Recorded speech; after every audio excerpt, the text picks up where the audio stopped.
Happy Thursday. I'm Tristan Winder in the News 2 streaming studio at the Morning Pulse here on this November 13th, 2025.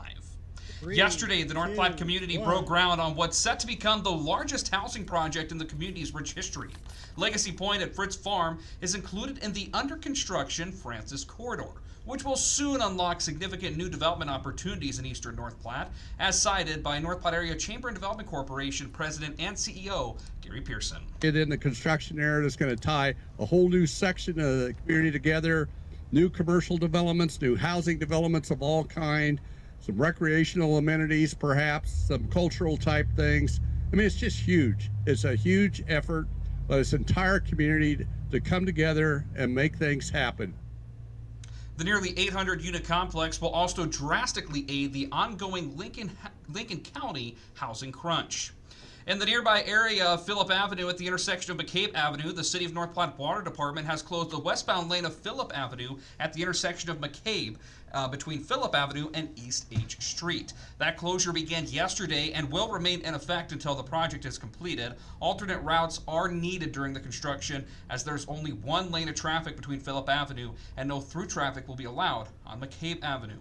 As always, please use caution around the construction area and observe and follow all signs for the safety of drivers, workers, and pedestrians. In more regional news this morning, the Kearney City Council has approved an air service agreement for a daily flight between Kearney Regional Airport and Chicago O'Hare International Airport. The agreement with SkyWest Airlines will operate under the United Express brand. The round-trip flights will begin on April 30th, 2026, with a mid-afternoon departure time.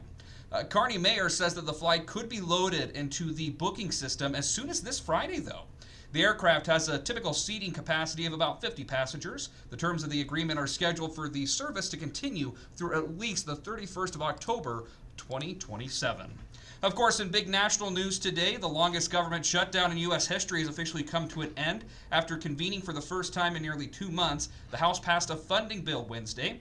The president signing the federal funding bill into law late last night. The bill funds the government now through the end of January and extends funding for SNAP benefits for a full year and reverses shutdown-related layoffs of federal workers. But the legislation does not include the extension of the Affordable Care Act tax credits the Democrats say are critical to lowering premiums. Lastly, today, staying on the national stage, after 232 years, the U.S. Mint produced its last 1-cent coin yesterday.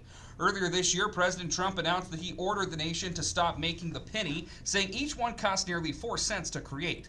Other coins, including the nickel, dime, and quarter, will remain in circulation. Although the penny already seems to be obsolete to some consumers, its removal is causing problems for some merchants, who will now have to round prices either up or down. Dropping the penny will create a greater need for nickels, which are a more expensive coin to mint as well. Rounding out the Morning Pulse with a check of the 7-day forecast, temperatures remain pretty warm for the season. Looks like we could have a record high on our hands for tomorrow as temperatures approach 80 degrees, cooling off a little bit for the weekend, still remaining somewhat seasonably warm, but more seasonable temperatures look to be on the horizon for us early next week.